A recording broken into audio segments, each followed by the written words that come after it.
selamat datang di Good Vibes. Bukan sekadar ruang berbagi informasi, tapi sebuah perjalanan untuk menyingkap lapisan-lapisan makna di balik setiap detik. Mari kita mulai petualangan ini bersama. Ada negeri kecil di ujung timur pegunungan Himalaya, luput dari hingar-bingar dunia, tidak punya kekuatan militer besar, tidak menjadi pemain utama dalam ekonomi global, dan tidak pula memiliki teknologi super canggih.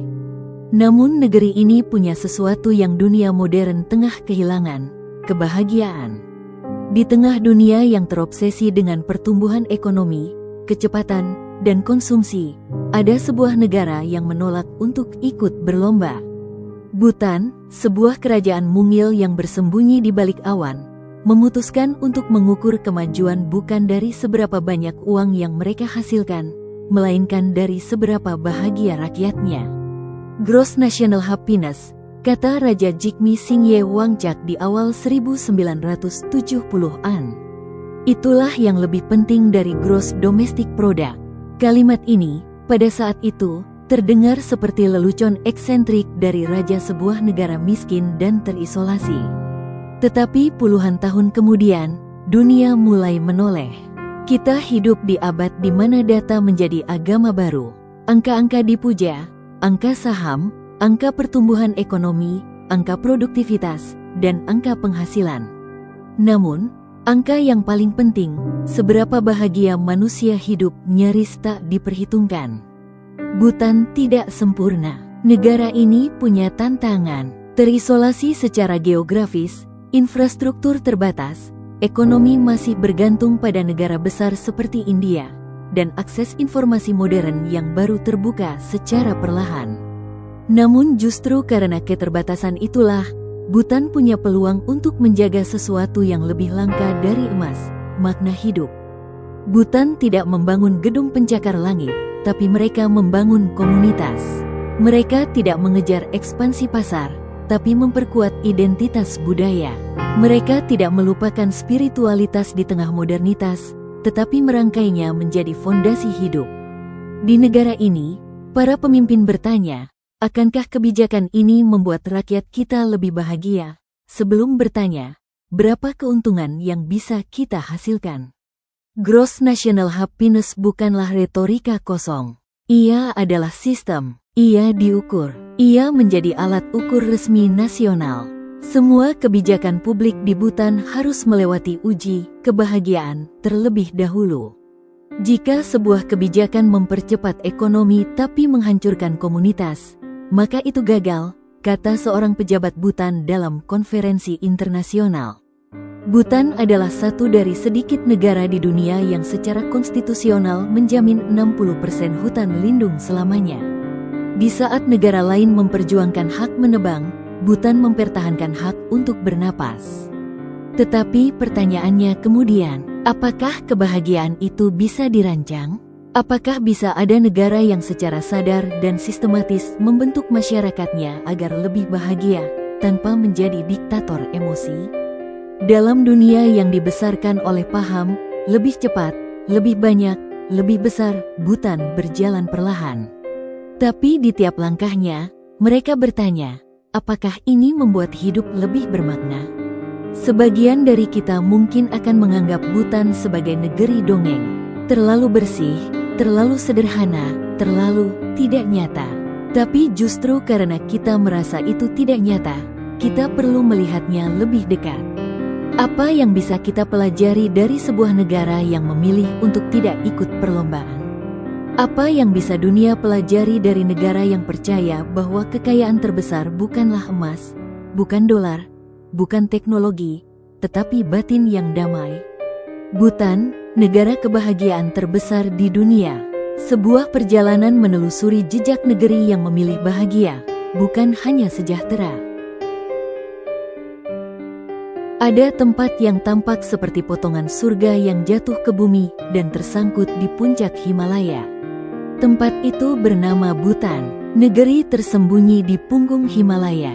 Bhutan bukanlah negara biasa. Ia tidak pernah menjadi jajahan kolonial, tidak pernah terlibat dalam perang global, dan bahkan selama puluhan tahun tidak membuka pintunya bagi dunia luar. Negara ini bersembunyi dengan anggun di antara dua raksasa Asia, India dan Tiongkok. Tetapi tidak seperti tetangganya yang bising dan padat, Bhutan memilih jalan senyap dan itu yang membuatnya istimewa. Bhutan memiliki luas wilayah hanya sekitar 38.000 km persegi, kira-kira seukuran Swiss atau sedikit lebih kecil dari Provinsi Jawa Barat. Tetapi meski kecil, negara ini berdiri gagah di ketinggian. Pegunungan Himalaya menjadikan Bhutan negeri berbukit yang memaksa warganya hidup dalam harmoni dengan alam. Tidak ada kereta api di Bhutan. Bahkan hingga beberapa dekade lalu, jalan raya antar kota baru dibangun, sehingga banyak wilayah desa tetap mempertahankan gaya hidup kuno, berjalan kaki di antara sawah dan hutan, menyeberangi jembatan gantung, dan berdoa di kuil yang telah berdiri berabad-abad. Bhutan memiliki sejarah panjang yang berkelindan antara legenda dan kenyataan. Dalam banyak cerita rakyat, disebutkan bahwa wilayah ini pernah disinggahi oleh tokoh spiritual besar dari Tibet, seperti Guru Padmasambhava, yang dikenal sebagai Guru Rinpoche. Ia diyakini sebagai pendiri agama Buddha di kawasan ini. Tetapi sejarah modern Bhutan mulai terbentuk pada abad ke-17 ketika seorang biksu dari Tibet, Sabdrung Ngawang Namgyal, menyatukan wilayah yang terpecah-pecah.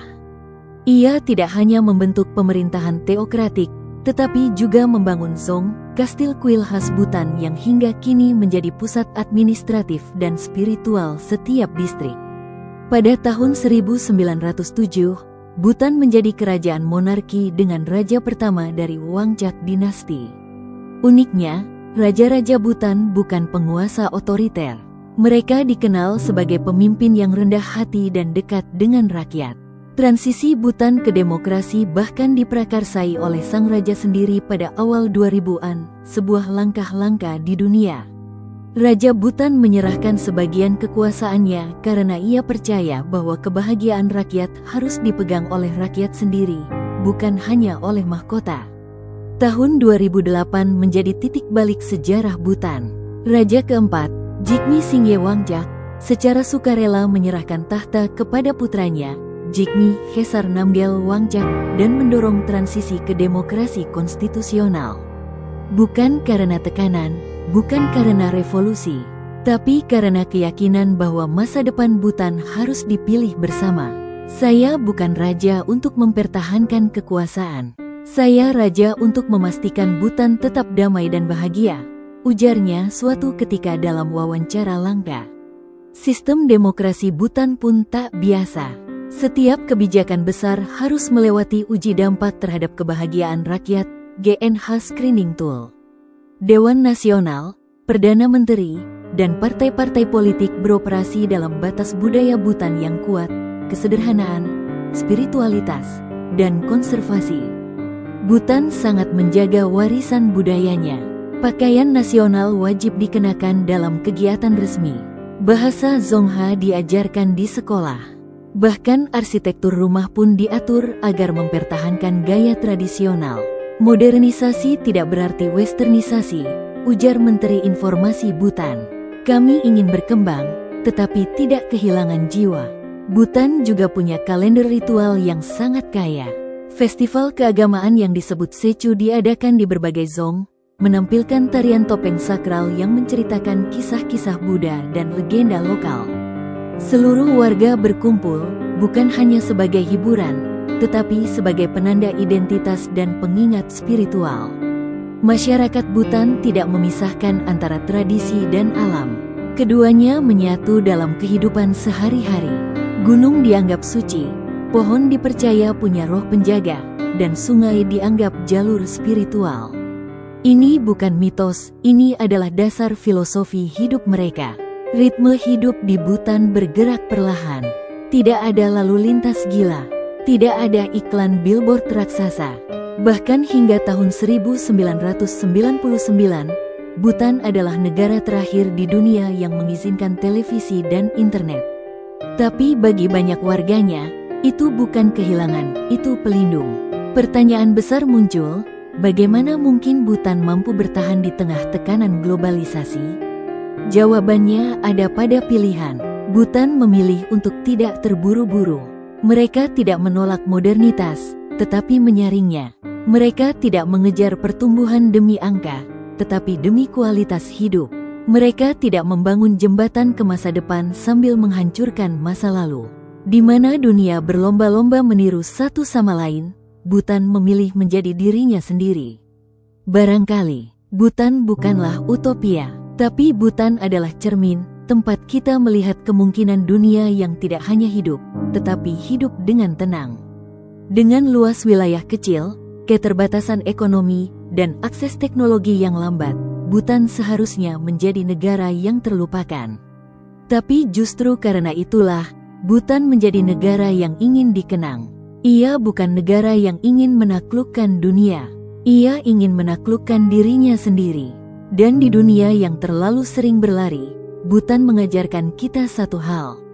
Kadang, untuk menemukan kebahagiaan, kita harus berjalan lebih lambat. Kita sering mengejar angka, tapi Bhutan mengajarkan, bukan pertumbuhan ekonomi yang paling penting, melainkan pertumbuhan kebahagiaan. Sejak awal abad ke-20, dunia sepakat menggunakan GDP, Gross Domestic Product, sebagai patokan utama untuk menilai kemajuan sebuah negara. Semakin tinggi GDP, dianggap semakin maju. Semakin rendah, maka negara itu tertinggal. Namun ada sesuatu yang GDP tidak bisa ukur. Apakah orang-orang di dalam negara itu bahagia? Apakah mereka merasa hidupnya berarti? Apakah mereka masih bisa tertawa tanpa merasa bersalah? Inilah pertanyaan besar yang lahir dari tanah kecil di Himalaya, bernama Bhutan. Lahirnya konsep GNH. Jika kita mengukur segalanya dengan uang, maka kita akan mengabaikan hal-hal yang tak bisa dibeli, cinta, waktu, damai, dan kebahagiaan. Pada tahun 1972, Raja keempat Bhutan, Jigme Singye Wangchak, membuat pernyataan yang mengguncang paradigma global. Ia berkata, "Gross national happiness is more important than gross national product." Pernyataan ini bukan hanya simbolis. Raja Bhutan menginginkan kerangka pembangunan nasional yang mengutamakan kesejahteraan emosional, sosial, dan spiritual rakyatnya, bukan semata angka ekonomi. Konsep Gross National Happiness, GNH, pun mulai dirumuskan secara serius oleh para pemikir Bhutan. Mereka ingin menciptakan alat ukur kebahagiaan kolektif, seperti dunia menciptakan alat ukur GDP. 4 pilar kebahagiaan nasional, landasan filosofis Bhutan dalam membangun negeri bahagia. Jika negara-negara lain membangun kemajuan di atas fondasi industri, Bhutan membangunnya di atas 4 pilar, keseimbangan, keberlanjutan, kebudayaan, dan spiritualitas. Konsep Gross National Happiness, GNH, bukan sekadar slogan. Ia adalah kerangka kerja pembangunan yang komprehensif dan terstruktur. Di jantungnya, terdapat 4 pilar GNH yang menjadi landasan semua kebijakan nasional Bhutan. Keempat pilar ini bukan hanya filosofis, tapi juga menjadi dasar operasional dalam perencanaan nasional, sistem pendidikan, hingga evaluasi keberhasilan program pemerintah. 1. Pelestarian lingkungan. Bhutan tidak melihat alam sebagai sumber daya, tetapi sebagai saudara tua dalam perjalanan spiritual manusia.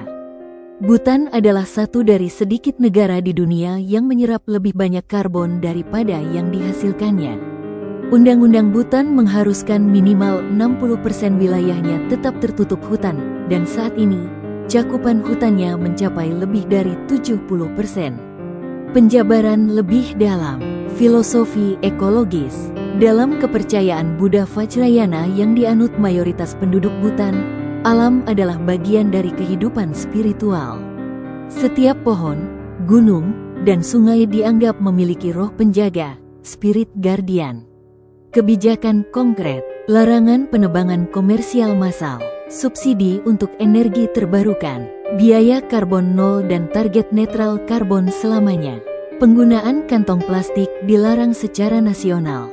Jalur pendakian spiritual yang tidak boleh dikomersialkan.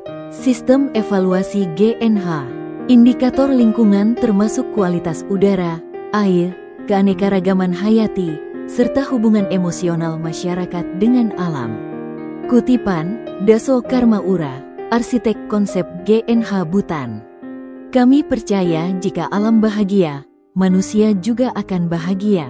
2. Pelestarian dan promosi budaya. Kemajuan ekonomi tanpa identitas budaya adalah seperti rumah mewah tanpa jiwa. Bhutan sadar bahwa globalisasi bisa merusak identitas nasional jika tidak diimbangi. Oleh karena itu, pemerintah menempatkan pelestarian budaya sebagai prioritas utama dalam GNH. Penjabaran lebih dalam, identitas nasional sebagai pilar kebahagiaan. Bahasa, agama, arsitektur, pakaian, dan tradisi lokal dianggap memiliki nilai intrinsik terhadap well-being masyarakat. Implementasi nyata, pakaian tradisional, go dan kira, wajib dikenakan saat bekerja di instansi pemerintah.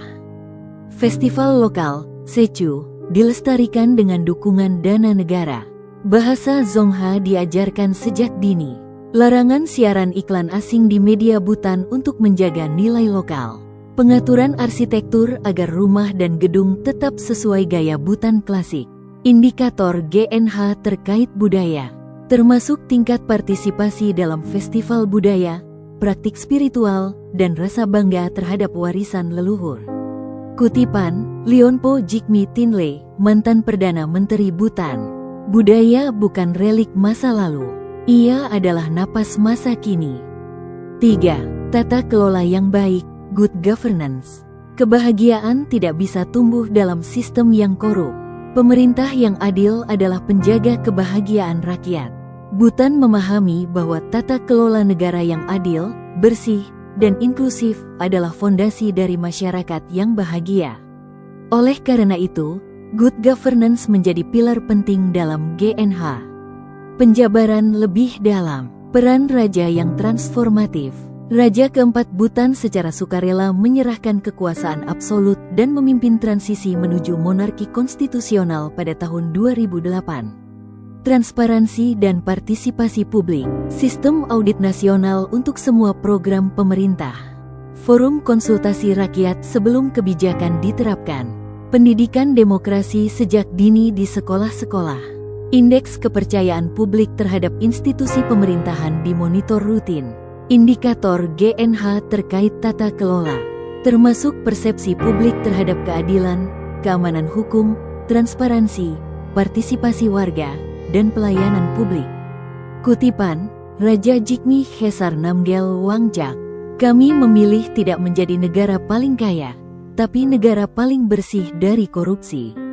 4. Pembangunan sosial ekonomi yang berkelanjutan dan adil. Pertumbuhan yang menguntungkan segelintir orang bukanlah kemajuan, melainkan bentuk ketimpangan baru. Bhutan tidak menolak pembangunan, tapi mengarahkannya agar tidak mencederai alam, budaya, atau kesetaraan sosial. Semua pembangunan harus membawa manfaat yang adil dan berkelanjutan bagi seluruh rakyat. Penjabaran lebih dalam, model ekonomi alternatif. Bhutan menolak masuk ke WTO dan IMF karena khawatir akan dampak kapitalisme global terhadap masyarakat desa dan budaya lokal. Investasi berbasis nilai. Sektor pariwisata dibatasi dengan konsep high value, low impact tourism. Energi utama berasal dari hidroelektrik ramah lingkungan. Produk lokal lebih diutamakan di pasar domestik, kebijakan swasembada. Indikator sosial ekonomi GNH, distribusi pendapatan, akses pendidikan dan kesehatan, kesetaraan gender, stabilitas pekerjaan dan kepuasan hidup. Kutipan, pemilik toko kelontong di Punakha, Bhutan. Ekonomi kami kecil, tapi jiwa kami besar. Itu cukup bagi kami. Keempat pilar GNH bukanlah aturan mati. Mereka adalah jiwa yang menjiwai setiap keputusan, mulai dari kebijakan negara hingga cara seorang guru mengajar muridnya. Bhutan tidak membangun pencakar langit, tapi mereka membangun masyarakat yang merasa terhubung satu sama lain, dengan alam, dan dengan tujuan hidupnya. Di dunia yang dibangun dari angka dan kecepatan, Bhutan berdiri tenang, mengingatkan kita bahwa esensi hidup adalah keseimbangan, bukan kemenangan. 9 domain dan 33 indikator teknis GNH Bhutan. Apa yang tidak bisa diukur, tidak bisa diperbaiki. Bhutan mengukur kebahagiaan bukan lewat angka GDP, tapi melalui 33 indikator yang mencerminkan kualitas hidup manusia seutuhnya. Apa itu domain GNH? GNH bukan sekadar filosofi. Ia diubah menjadi kerangka kuantitatif yang digunakan dalam survei nasional setiap beberapa tahun. Semua warga Bhutan disurvei untuk mengukur kesejahteraan mereka, bukan hanya dari aspek ekonomi, tapi juga dari keseimbangan psikologis, spiritual, budaya, dan sosial. Bhutan mengklasifikasikan kebahagiaan ke dalam 9 domain utama yang kemudian dijabarkan ke dalam 33 indikator. Tiap domain memiliki bobot dan digunakan untuk memetakan apakah seseorang hidup dalam kebahagiaan holistik atau tidak. 1. Psychological well-being, kesejahteraan psikologis.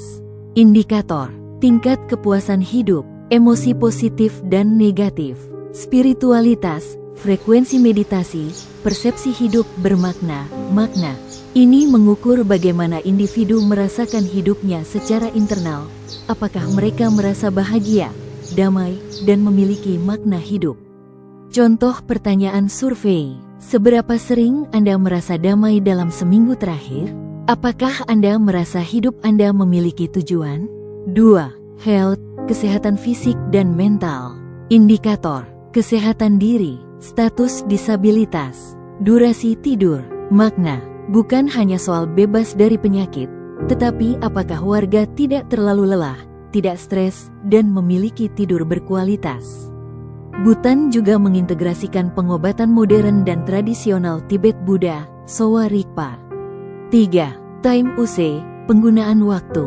Indikator, jumlah waktu kerja, jumlah waktu istirahat, keseimbangan waktu untuk kegiatan spiritual, keluarga, dan hiburan. Makna, keseimbangan waktu dianggap sangat penting. Overwork adalah salah satu bentuk penderitaan mental yang ingin dihindari Bhutan.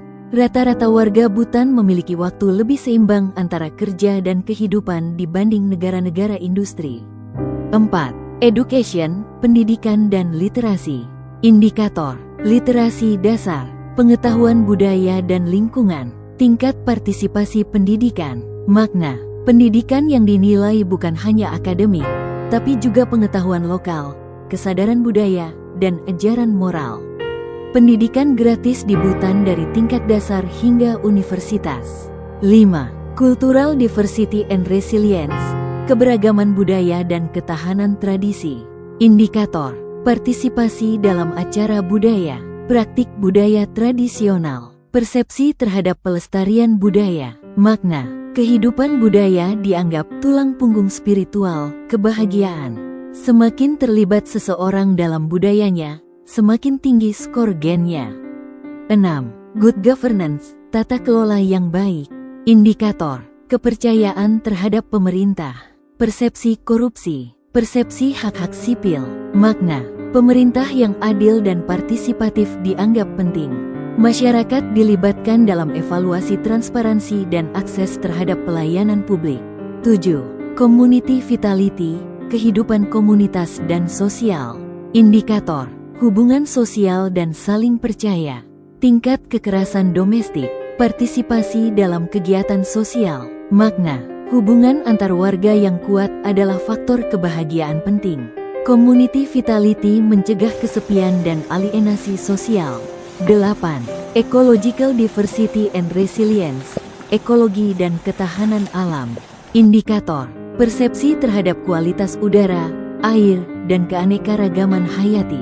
Perilaku ramah lingkungan, ketergantungan terhadap sumber daya lokal.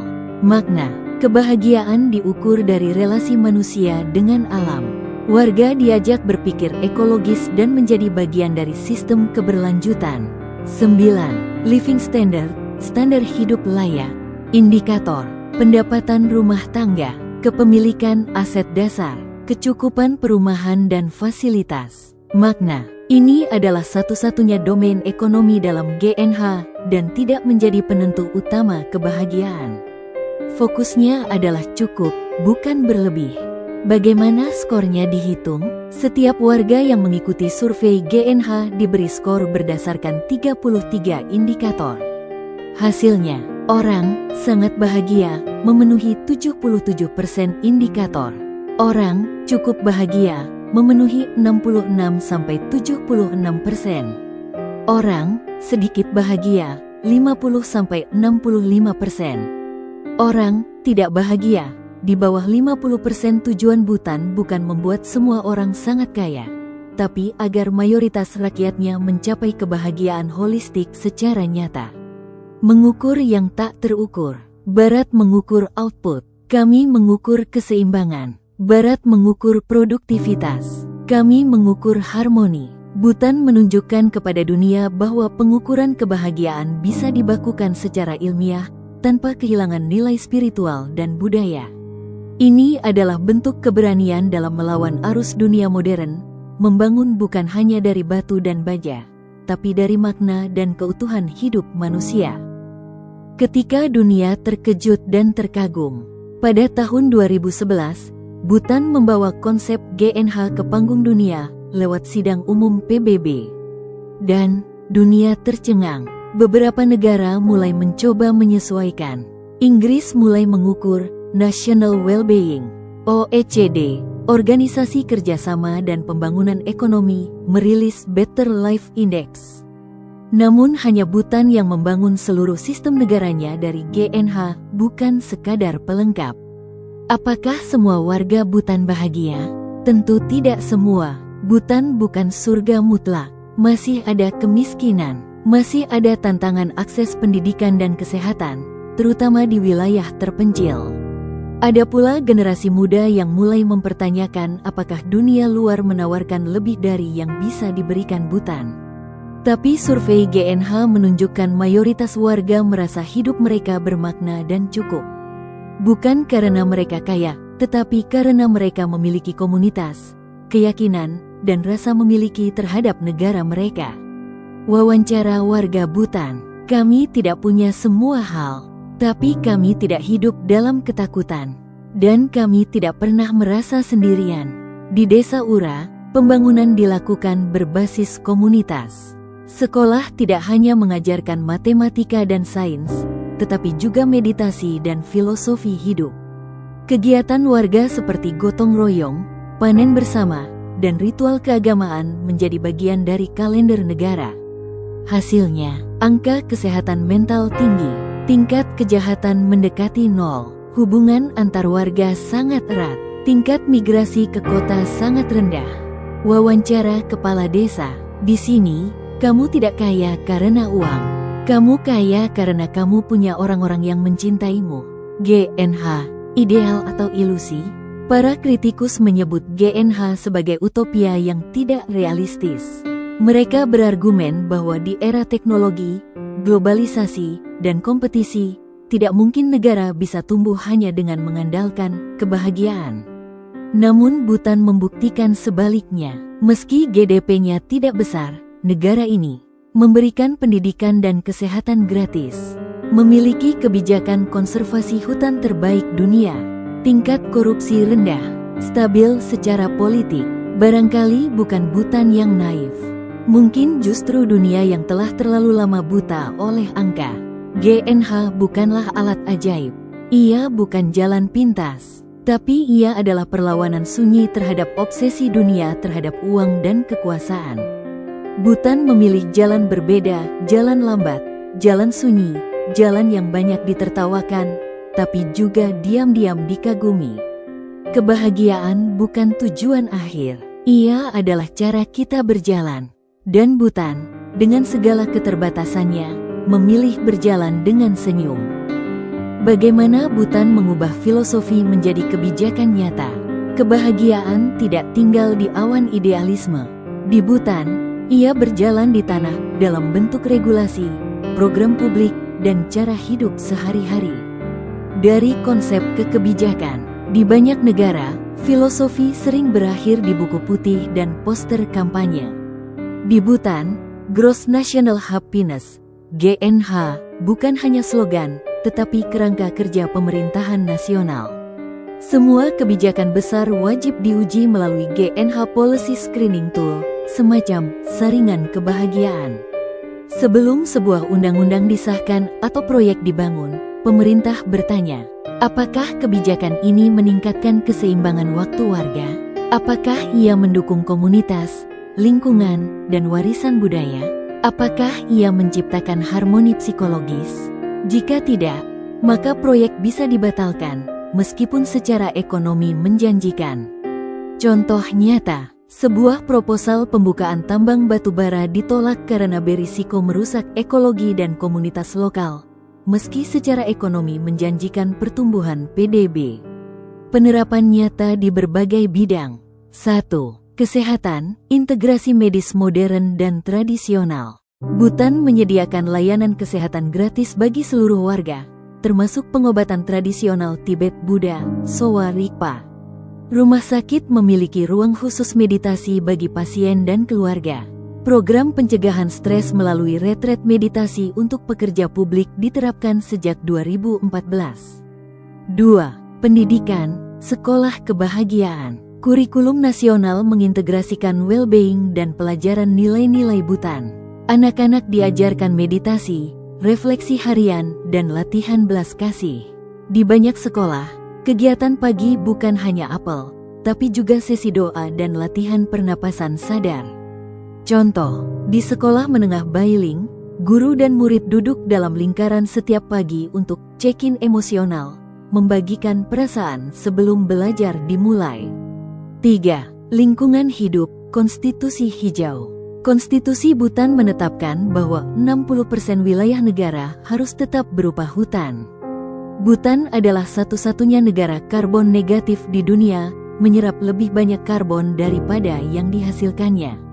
Pembangunan jalan, bandara, dan fasilitas publik diawasi ketat agar tidak melukai alam atau komunitas adat.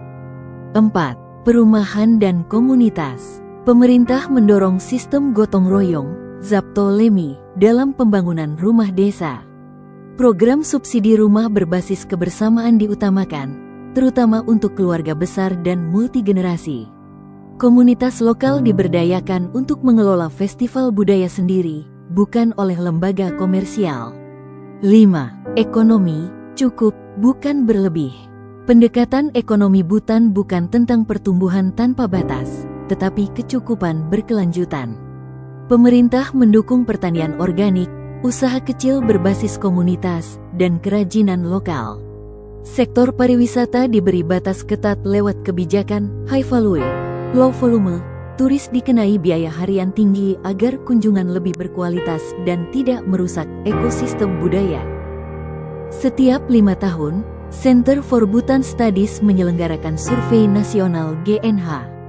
Wawancara dilakukan secara langsung di seluruh wilayah Bhutan, bahkan ke desa-desa terpencil.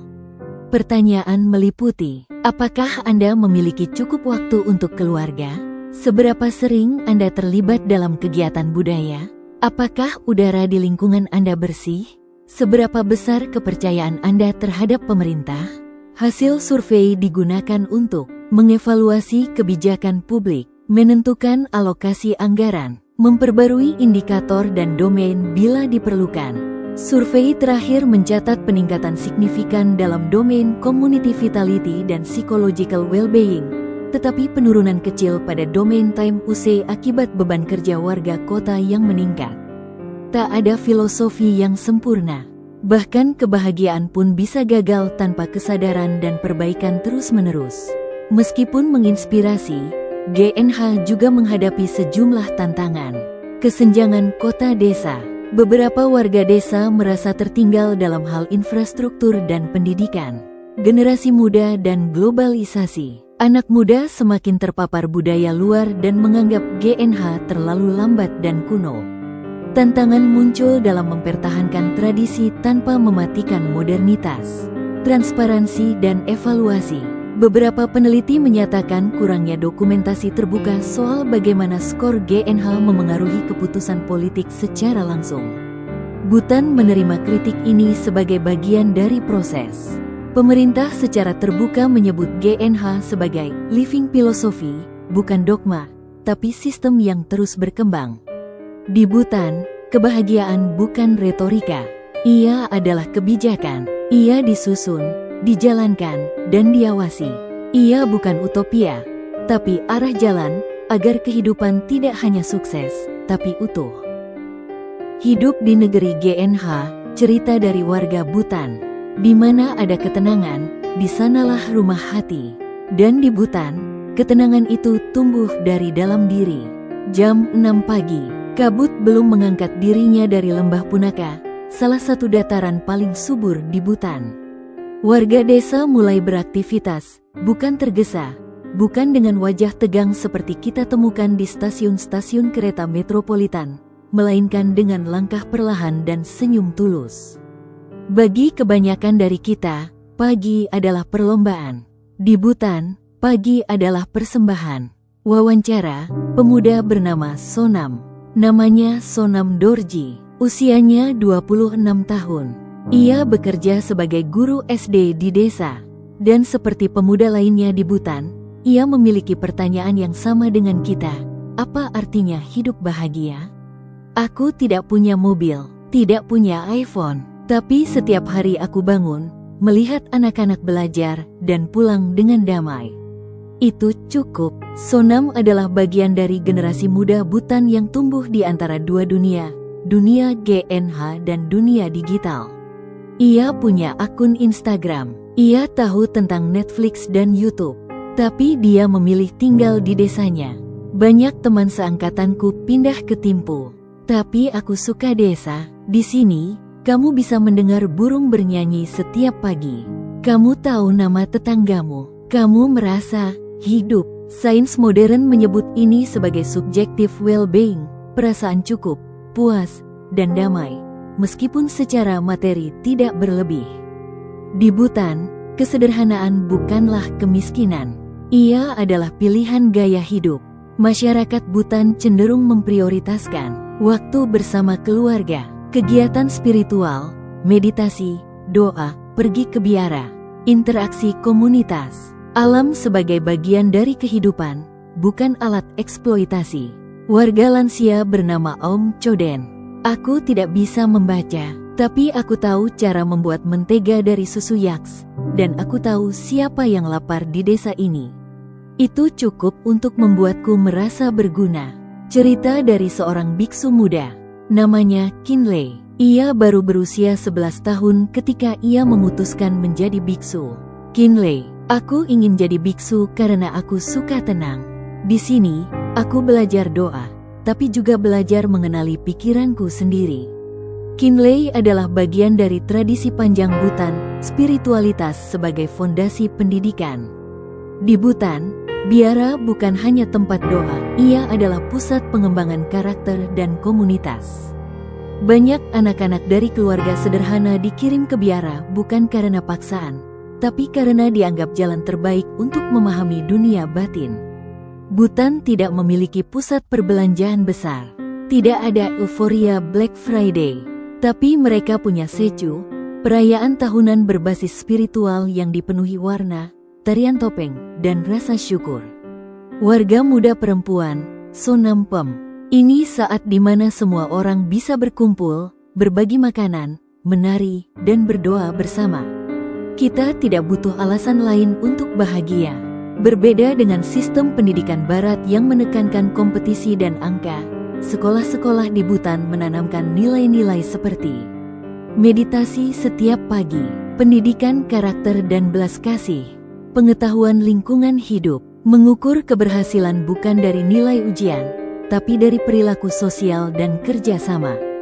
Guru senior, kami tidak hanya mendidik otak, kami ingin mendidik hati. Namun kebahagiaan bukan berarti tanpa masalah. Bhutan masih menghadapi tantangan, keterbatasan akses kesehatan di daerah terpencil, lonjakan minat anak muda untuk merantau ke luar negeri, tekanan dari globalisasi dan pengaruh media asing. Tetapi bahkan ketika menghadapi kesulitan, cara warga Bhutan memandang hidup tetap bersandar pada prinsip ketenangan batin, kesadaran, dan rasa syukur. Warga bernama Dorji Wangmo, kami tidak punya segalanya, tapi kami punya cukup. Dunia luar bisa jadi lebih kaya, tapi mereka juga lebih gelisah.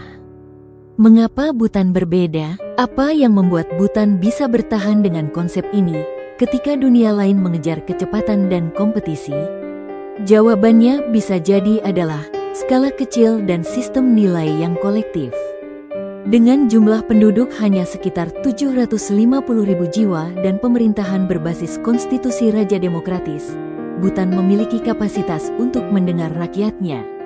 Lebih dari itu, sejak kecil rakyat Bhutan hidup dalam budaya di mana menatap mata orang lain adalah bentuk penghargaan, membantu tetangga adalah tanggung jawab spiritual, menjalani hidup sederhana adalah bentuk keagungan. Kebahagiaan bukanlah pesta, ia bukan ledakan rasa senang yang sementara. Kebahagiaan adalah detak kecil yang stabil ketika kita bangun setiap hari dan merasa, aku cukup, aku dicintai, aku aman. Itulah yang dimiliki oleh banyak warga Bhutan. Mereka bukan selebritas, bukan konglomerat, mereka tidak viral, tapi mereka damai. Dan dalam dunia yang semakin gaduh, kedamaian adalah kemewahan tertinggi. Mereka tidak ingin menaklukkan dunia. Mereka hanya ingin menaklukkan diri sendiri. Dunia mulai lelah mengejar pertumbuhan ekonomi tanpa jiwa. Di saat itulah, sebuah negeri kecil di Himalaya menunjukkan arah baru, bahwa keberhasilan bukan hanya soal uang, tapi soal rasa cukup, rasa syukur, dan kedamaian batin. Dunia yang bertanya, apa itu bahagia? Kita hidup di zaman kelebihan informasi, kekurangan makna. Dunia Barat mendefinisikan kemajuan dari angka GDP, Gross Domestic Product. Tapi angka itu tak bisa menjelaskan mengapa negara kaya bisa punya angka bunuh diri tinggi. Disinilah Bhutan, dengan konsep Gross National Happiness, GNH, mulai mencuri perhatian dunia. Kita butuh lebih dari pertumbuhan ekonomi. Kita butuh pertumbuhan jiwa. Ban Ki-moon, mantan Sekjen PBB, dalam sidang umum yang membahas GNH. Pada tahun 2011, Bhutan mengusulkan resolusi berjudul Happiness Toward a Holistic Approach to Development. Untuk pertama kalinya, konsep non-materialistik diperkenalkan secara formal ke panggung tertinggi politik dunia.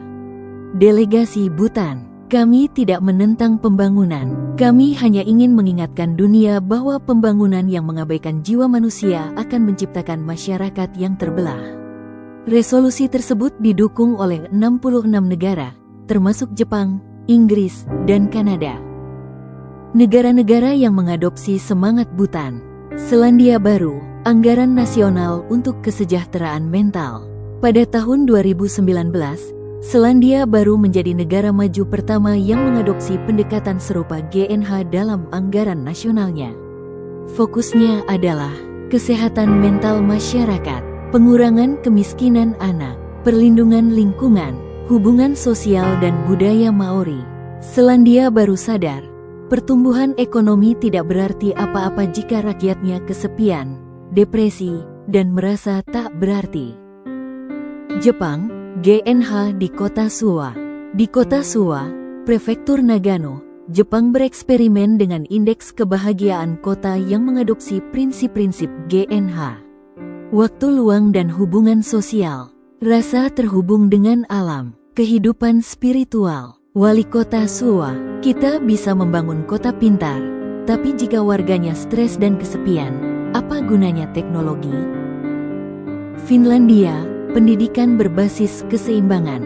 Finlandia dikenal sebagai negara paling bahagia di dunia versi World Happiness Report. Beberapa indikatornya, pendidikan tanpa tekanan, jam kerja yang seimbang, layanan sosial yang mendukung kesehatan mental.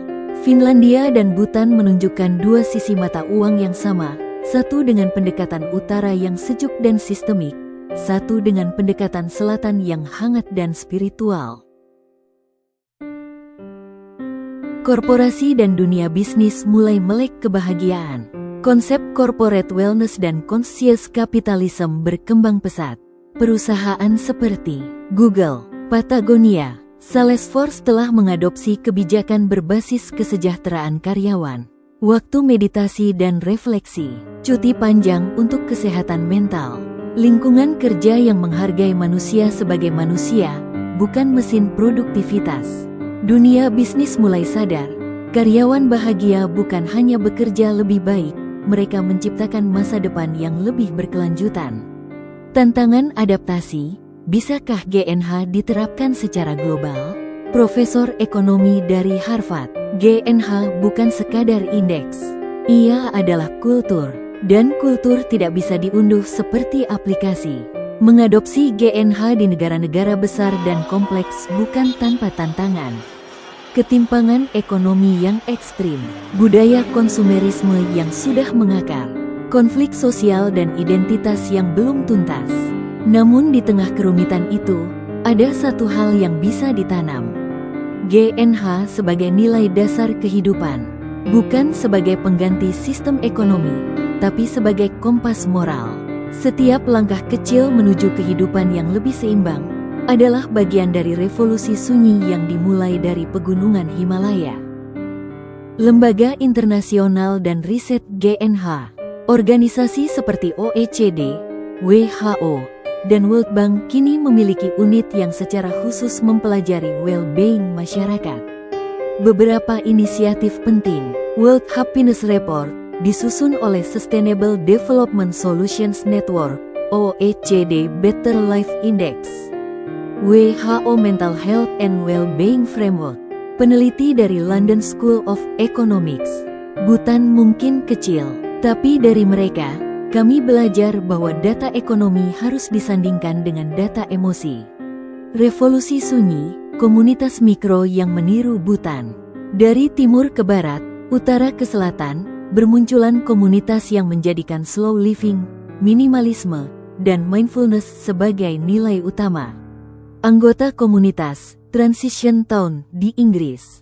Kami tak perlu jadi Bhutan, tapi kami bisa belajar dari Bhutan, bagaimana hidup dalam keseimbangan dengan sesama, alam, dan diri sendiri. Dunia pernah belajar dari barat tentang industrialisasi. Kini, dunia mulai belajar dari timur tentang kehidupan. Bhutan tidak pernah berniat menjadi guru dunia, tapi dari caranya hidup, dunia mulai menemukan pelajaran. Di tengah krisis iklim, kesenjangan sosial, dan kerusakan mental global, Bhutan berdiri sebagai pengingat bahwa kebahagiaan tidak bisa dibeli. Ia harus dibangun hari demi hari, dari hati ke hati. Masa depan Bhutan menjaga api di tengah badai digital. Ketika modernisasi mengetuk pintu, pada 1999, Bhutan membuka akses untuk televisi dan internet, menjadikannya salah satu negara terakhir yang memasuki dunia digital. Saat itu, Raja Jigme Singye Wangjak menyatakan, "Kami membuka pintu teknologi dengan hati-hati. Seperti api, internet bisa menghangatkan rumah, tapi juga bisa membakarnya." Kini, lebih dari 70% warga Bhutan memiliki akses ke internet. Ponsel pintar tersebar luas. Media sosial seperti TikTok, Instagram, dan Facebook mulai menjadi bagian dari kehidupan sehari-hari generasi muda. Statistik singkat, 94% anak muda Bhutan usia 18-24 aktif di media sosial. Rata-rata waktu layar, 5 jam per hari. Konten yang paling populer, musik Bollywood, dance kalenge, dan vlog gaya hidup. Jika dulu ancaman utama bagi kebahagiaan Bhutan adalah kemiskinan, kini ancaman itu bergeser menjadi kecemasan sosial, perbandingan digital, dan alienasi budaya. Wawancara, Sangai, 19 tahun, pelajar di Thimphu. Kadang saya merasa tidak cukup keren. Teman-teman saya punya lebih banyak pengikut. Mereka punya gaya, gadget, dan pengalaman luar negeri. Saya cuma anak desa, fenomena baru yang mulai muncul. Stres digital, akibat tekanan konten dan notifikasi. Krisis identitas. Anak muda merasa bingung antara budaya Bhutan dan gaya hidup barat. Komersialisasi nilai, GNH mulai dilihat hanya sebagai branding, bukan prinsip hidup. Peran pemerintah, menyetir di tengah badai teknologi. Pemerintah Bhutan tidak menolak kemajuan, tapi justru berusaha mengarahkan gelombang digital agar tetap sejalan dengan filosofi GNH. Langkah-langkah strategis, kebijakan digital well-being diterapkan dalam pendidikan. Anak-anak diajarkan etika digital dan kesadaran media sejak SD. Aplikasi meditasi lokal dikembangkan dan dipromosikan di kalangan anak muda. Penggunaan AI dalam bidang pelayanan publik diarahkan untuk mengurangi beban administratif, bukan menggantikan interaksi manusia. Contoh, aplikasi Druk Zampo. Aplikasi ini menawarkan konten mindfulness dalam bahasa Butan, forum diskusi kebajikan, pengingat harian untuk waktu meditasi dan refleksi diri. 6.4 Visi Raja Muda, Teknologi Berjiwa. Raja Jigme Khesar Namgyal Wangchak, pemimpin Butan saat ini, melihat teknologi bukan sebagai musuh, tetapi alat yang harus diberikan jiwa. Teknologi adalah wadah kosong. Kita harus mengisinya dengan nilai, bukan sekadar kecepatan. Di bawah pemerintahannya, Butan meluncurkan proyek Butan Bionet 2040 yang bertujuan membangun sistem teknologi informasi berbasis ekologi dan kebajikan, menjadi model dunia untuk digital nation with us all, menyediakan broadband berkualitas tinggi tanpa mengejar pertumbuhan kapitalistik. Di era internet, Butan menghadapi dilema. Apakah nilai komunitas dan harmoni bisa tetap dijaga dalam iklim kebebasan berekspresi absolut? Contoh kasus, beberapa influencer lokal menyuarakan kritik terbuka terhadap pemerintah. Ada juga yang mempromosikan gaya hidup mewah yang bertentangan dengan nilai kecukupan. Komentar peneliti GNH, jika GNH ingin bertahan, ia harus lentur, membuka ruang kritik dan perbedaan, tanpa kehilangan ruhnya. Pendidikan GNH 2.0 membentuk karakter digital. Pemerintah dan masyarakat sipil kini mengembangkan kurikulum GNH generasi kedua yang mengintegrasikan literasi digital, ketahanan psikologis menghadapi media sosial, kepemimpinan etis di era algoritma. Di Sekolah Tinggi Bajo, siswa tak hanya belajar coding, tapi juga etika desain aplikasi dan cara membuat konten yang menyebarkan welas asih. Mata pelajaran baru, media dan moralitas, jurnalisme berbasis empati, seni membuat konten positif. Di mata internasional, Butan tetap menjadi simbol alternatif terhadap budaya konsumerisme. Namun, banyak juga yang mempertanyakan, apakah GNH bisa menyesuaikan diri dengan dunia VUCA, volatil, uncertain, kompleks, ambiguous. Kritik dari luar, Butan dinilai terlalu protektif terhadap budaya, lambat dalam menerima teknologi finansial dan perdagangan global, masih tergantung pada donor luar, terutama dari India dan lembaga internasional. Debat global, apakah mungkin menciptakan ekonomi digital yang tidak menumbuhkan kesenjangan, kecemasan, dan adiksi teknologi? Butan menjawab, mungkin, tapi harus dimulai dari niat baik, bukan data besar. Generasi baru Butan, penerus yang bijaksana. Generasi Z Butan saat ini tumbuh di dua dunia. Satu dunia digital yang cepat, terang, dan tak terbatas. Satu dunia tradisi yang dalam, lambat, dan penuh makna. Tantangan terbesar Butan adalah menyatukan keduanya tanpa kehilangan salah satunya. Profil, Deki Wangmo, 23, pembuat konten Butanis. Aku bikin video meditasi dengan background lofi. Aku ingin anak muda Butan tidak harus memilih modern atau spiritual. Kita bisa jadi keduanya. Butan tidak menolak masa depan. Ia merangkulnya dengan penuh kehati-hatian dan kehangatan nilai. Dalam dunia yang menyembah pertumbuhan, Butan memilih kedalaman. Dalam dunia yang terus berlari, Butan memilih diam. Dan dalam dunia yang menatap layar, Butan tetap menatap langit dan wajah satu sama lain.